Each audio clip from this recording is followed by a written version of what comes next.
Poor Karl Anthony Towns. Is there trouble brewing in Minnesota?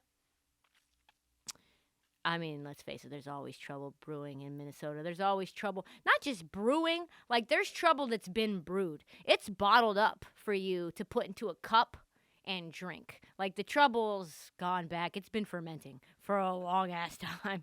The Wolves are a historically bad franchise.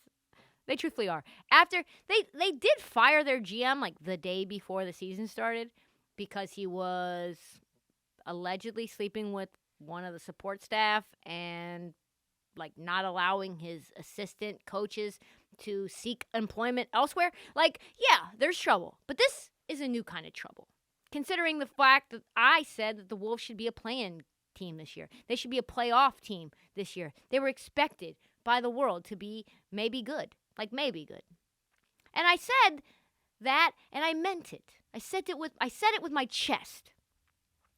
With Ant Edwards and Kat and D'Lo and its decent supporting cast, like many people, including myself, thought that this team could actually be good. I thought, folks, they tell me, folks, when you play with your best friend, you should be good. You should have camaraderie all the time, people helping you through the down times and the up times. Like, you should have an extra gear when the time gets tough. Or if your best friend is the point guard of the team, maybe he would pass you the ball in crunch time. I guess, D'Lo's not passing the ball to Cat in crunch time. It's almost like they're enemies. I don't know. The Wolves currently 5-9.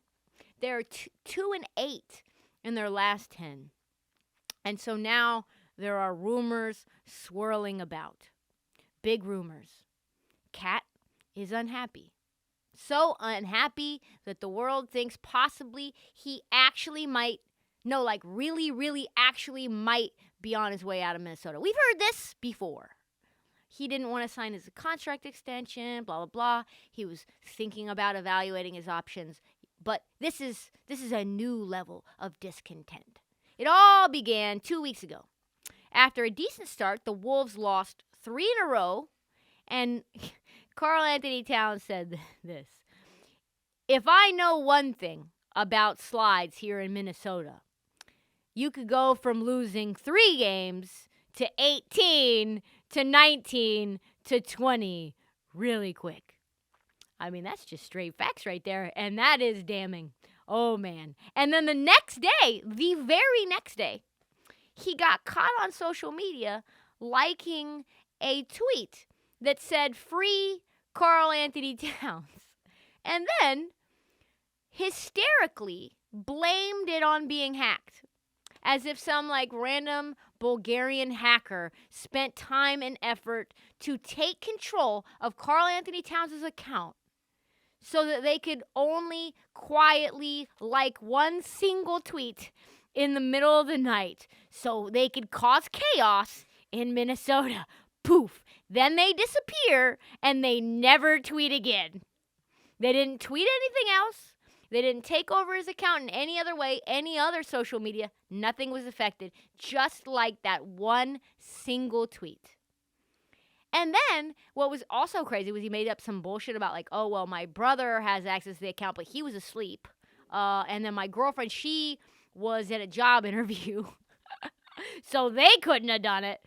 And then when asked about it, he said, "Yeah, I think someone just hacked me because only 3 people have my Twitter password. And so that it wasn't me." Come on now. But here's what that whole episode doesn't tell you. That 3-game slide?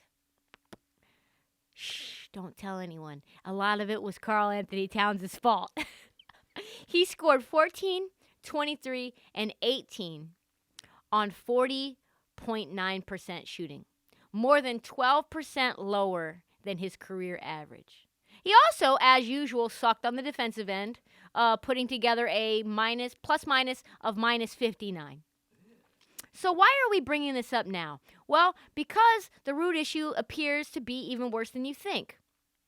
I don't think, and this is what the rumors are saying and the news is saying, is that Karl Anthony Towns doesn't like how much Ant Edwards is a part of Chris Finch's offense.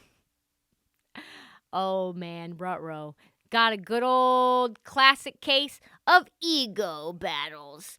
I'm on the record saying I do love Ant Edwards. I do. He's maybe the most charismatic player in the league. Definitely the best quote. We've talked about that as well. But as I watched their recent game against the Suns, which was like a very razor-close loss, they should have won. They should have beaten the Suns. 2 opportunities to win the game in the final seconds.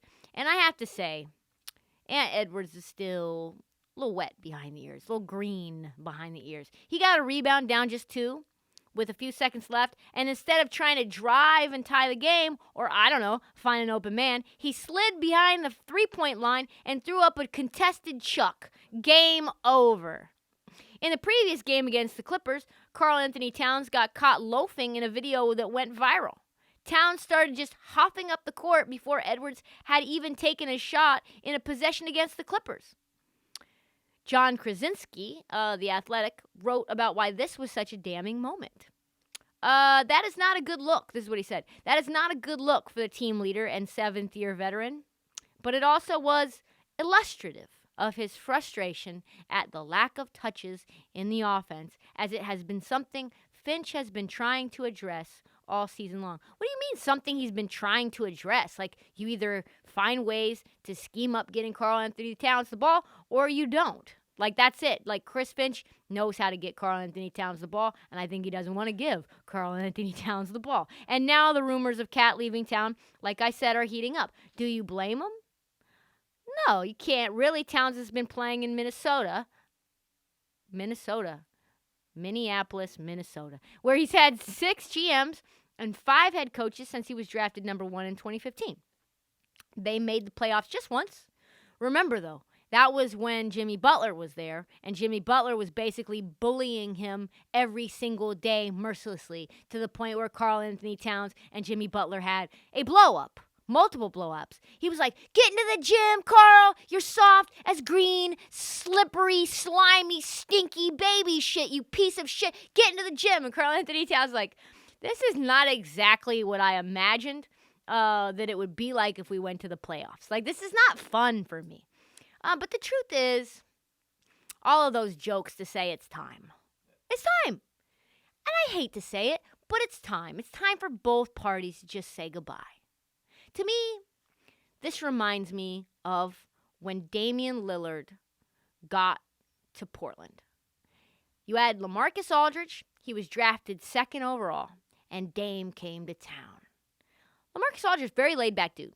A guy that the whole team would tell you in quiet moments, if nobody was listening with a camera on, but here we are with a camera on, was very soft. Like, LaMarcus Aldridge needed to be coddled. LaMarcus Aldridge needed to be told, attaboy, it's okay that you went 3 for 17. You'll get him next time. You were awesome with that one block that you had in the 4th quarter when we were already down 30. Like, LaMarcus Aldridge needed that. He needed that shine. He didn't ever want to be the guy. He told the Blazers to not announce him as a center because he knew he was so superstitious that he thought that if he was a center for the Portland Trailblazers, he would have a career-ending injury. Like, just wacko type stuff. He was very intent on not ever being called the center, which is also what Anthony Davis is doing right now. That's what we call a stray. So Dame gets to town. And Dame's the star. Dame's charismatic. Dame wants the spotlight. LaMarcus Aldridge doesn't want the spotlight, but he also doesn't want Dame to have the spotlight, does he? He doesn't like that Dame is on the billboard as a rookie in Portland on top of the Rose Garden, which is now the Moda Center. Right? He's pissed at that. He's telling everybody, like, I don't like this Dame kid. I don't know about this. Right? And that is exactly what's happening right now with Ant Edwards and Karl Anthony Towns. I don't know about this Ant kid, but he's taking too many shots down the stretch. Everybody loves him. He's on Twitter. He's an amazing quote. He's so incredibly athletic and dominant defensively, strong, gritty, doing everything he can. He is a star's star. Karl Anthony Towns is a goofy 7-footer that's like dating, I think, Jordan Woods. That's like his one shining thing. So it's probably time, that's a stray. Probably time to cut ties. Probably time for Minnie, and it's probably best for Minneapolis and best for Karl Anthony Towns. So the question now is, where should Karl Anthony Towns go? The big rumor now is that Karl Anthony Towns should be going to Phoenix for another disgruntled player and superstar, DeAndre Ayton, because apparently Karl Anthony Towns wants to leave one best friend in D'Angelo Russell to go and play with his other best friend, Devin Booker. Heads up, folks. You can only have one best friend. Like, only one. That's the whole point of the operative word of best. There's only one of them. But this is categorically hilarious to me. I'm tired of playing for the Timberwolves. I want to play for the Suns because they just went to the finals and Devin Booker has Chris Paul now. And I want to win. And I can't win with D'Lo, so I'm going to win with Devin.